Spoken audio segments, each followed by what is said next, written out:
महाभारत इस महाकाव्य को आप जितना समझने का प्रयास करेंगे आप उतना ही खो जाएंगे। महाभारत के पूरे काव्य में आपने ये तो बहुत बार सुना होगा कि कौरव अधर्मी थे। अधर्म के मार्ग पर चलने की वजह से उनका विनाश हुआ। कौरवों ने खुद अपने कर्मों से अपने कुल का नाश किया। कौरवों के बारे में ये धारणा हर किसी के मन में है कि अपने ही भाइयों से उन्हें इतना द्वेष था कि उन्हें मृत्यु घाट उतारने के लिए भी कौरव एक बार तैयार हो गए थे। लेकिन क्या इन सब से परे आपने कभी ये सोचा है कि कौरवों के पिता धृतराष्ट्र क्या वह भी एक अधर्मी थे? आज हम अपनी इस स्पेशल पेशकश पात्र महाभारत के में आपके साथ साझा करेंगे कौरवों के पिता धृतराष्ट्र के जीवन से जुड़े कुछ अहम तथ्य, जिसे सुनने के बाद निर्णय आपको लेना है कि धृतराष्ट्र अधर्मी थे या नहीं। वीडियो की शुरुआत करते हैं और सबसे पहले जानते हैं धृतराष्ट्र के जन्म के रहस्य के बारे में। जब सत्यवती और राजा शांतनु के पुत्र विचित्रवीर्य की अकाल मृत्यु हुई, जिस समय उनकी दोनों पत्नियां अंबिका और अंबालिका ने उत्तराधिकारियों को जन्म भी नहीं दिया था, ऐसे में सत्यवती को ये चिंता सताने लगी कि आने वाले समय में राज्य की बागदौड़ कौन संभालेगा। वंश को आगे बढ़ाने के लिए सत्यवती ने महर्षि वेदव्यास से उपाय पूछा। वेदव्यास की दिव्य शक्तियों की वजह से संतानों की प्राप्ति हुई। अंबिका ने महर्षि के भय के कारण आंखें बंद कर ली थी, जिस वजह से उससे अंधी संतान के रूप में धृतराष्ट्र हुए। दूसरी राजकुमारी अंबालिका भी महर्षि से डर गई थी और उनका पूरा शरीर पीला पड़ गया था और अंबालिका से पांडु की उत्पत्ति हुई। पांडु जन्म से ही कमजोर थे। दोनों राजकुमारियों के बाद एक दासी पर भी महर्षि वेदव्यास ने शक्तिपात किया था। उस दासी से संतान के रूप में महात्मा विदुर उत्पन्न हुए। इस तरह से हस्तिनापुर की भूमि पर 3 पुत्रों का जन्म हुआ। क्योंकि आज हम आपसे खास तौर पर बात कर रहे हैं केवल धृतराष्ट्र के बारे में, तो आइए अब इस प्रसंग की ओर आगे बढ़ते हैं। अब क्योंकि धृतराष्ट्र जन्मजात अंधे थे, इसीलिए जब राज्य के उत्तराधिकारी बनने की बात आई तो बड़े होने के बावजूद भी धृतराष्ट्र को पीछे रख पांडु को राजा बनाया गया। लेकिन जब पांडु की मृत्यु के बाद धृतराष्ट्र को राजा बनाया गया, तब जाकर धृतराष्ट्र राजा बने और वो कभी भी ये नहीं चाहते थे कि उनके बाद युधिष्ठिर इस राज गद्दी को संभाले। वह अपने पुत्र दुर्योधन को राज्य का उत्तराधिकारी बनाना चाहते थे। धृतराष्ट्र अधर्मी व्यक्तित्व के थे। इस बात का पता तो यही चल जाता है कि जिस गांधारी ने अपने पति के अंधे होने की वजह से खुद भी अपनी आंखों पर पट्टी बांध ली थी, शायद ही इतिहास में किसी दूसरी स्त्री ने ऐसा किया हो। उस गांधारी के माता पिता को ही धृतराष्ट्र ने आजीवन कारावास की सजा सुना दी थी।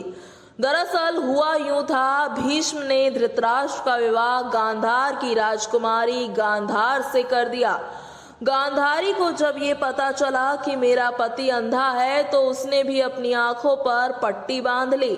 गांधारी का विवाह धृतराष्ट्र से करने से पहले ज्योतिषों ने ये सलाह दी थी, गांधारी के पहले विवाह पर संकट है, अतः इसका पहला विवाह किसी और से कर दिया जाए, फिर धृतराष्ट्र से किया जाए। इसके लिए ज्योतिषों के कहने पर गांधारी का विवाह एक बकरे से कराया गया था।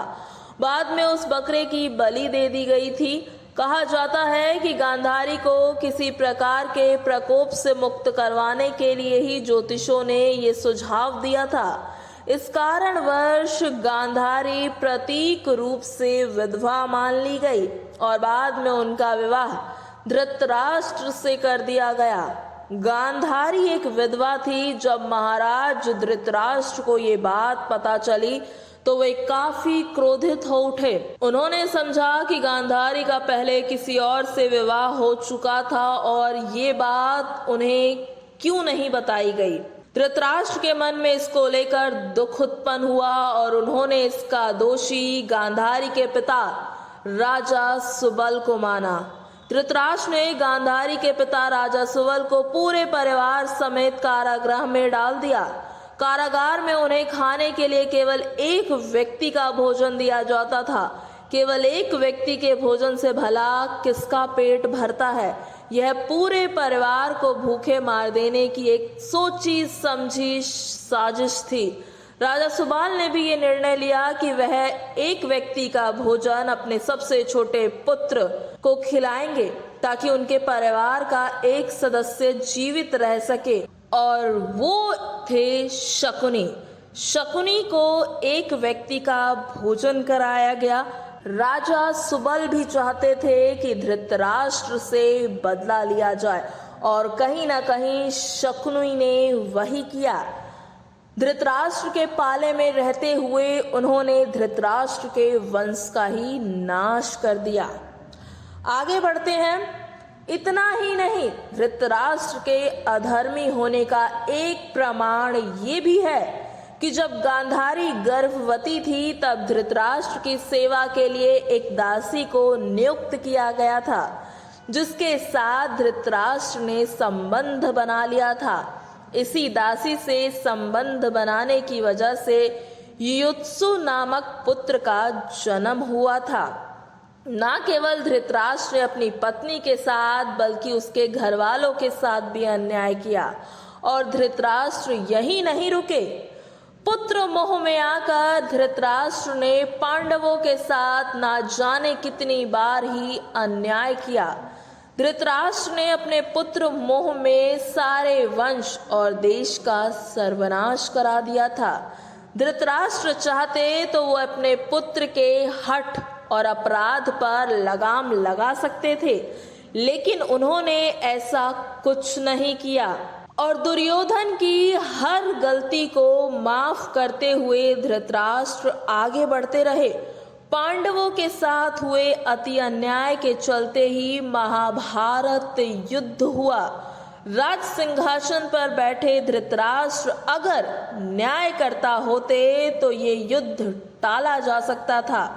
विदुर ने तो कई बार धृतराष्ट्र को नीति और अनीति के बारे में बताया, लेकिन धृतराष्ट्र ने जानबूझकर विदुर की बातों को नजरअंदाज किया।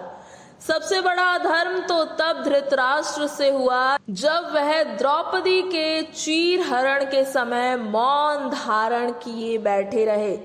चीरहरण महाभारत की ऐसी घटना थी जिसके चलते पांडवों के मन में कौरवों के प्रति नफरत का भाव स्थायी हो गया। यह एक ऐसी घटना थी जिसके चलते प्रतिशोध की आग में सभी जल रहे थे, जिसकी वजह से महाभारत की नींव रखी गई। पांडवों को शतरंज में छल से जीतने के बाद द्रौपदी का चीरहरण कर इसके बाद पांडवों को वनवास भेज देना, ये सब ऐसी घटना थी जहां धृतराष्ट्र चाहते तो आज चीजें कुछ और होती। इसके अलावा हम आपको ये भी बता दें, कहते हैं कि पूर्व जन्म में किए पाप के कारण ही धृतराष्ट्र जन्म से अंधे हुए और उनके सभी पुत्र मारे गए। दरअसल अपने पिछले जन्म में धृतराष्ट्र एक बहुत ही अधर्मी और निर्दयी क्रूर राजा हुआ करते थे। एक दिन जब वे अपने सैनिकों के साथ राज्य भ्रमण को निकले तो उनकी नजर एक तालाब में अपने बच्चों के साथ आराम करते हंस पर पड़ी। उन्होंने सैनिकों को तुरंत आदेश दिया कि उस हंस की आंखें निकाल ली जाएं। सैनिकों ने राजा की आज्ञा का पालन किया। दर्द से बिलखते उस हंस की आंखों को निकालकर राजा अपने सैनिकों के साथ आगे बढ़ गया। उस हंस की असहनीय पीड़ा के कारण मृत्यु हो गई। इस घटना को देखकर उसके बच्चे भी मृत्यु को प्राप्त हो गए। मरते वक्त हंस ने राजा को श्राप दिया था कि मेरी ही तरह तुम्हारी भी यही दुर्दशा होगी।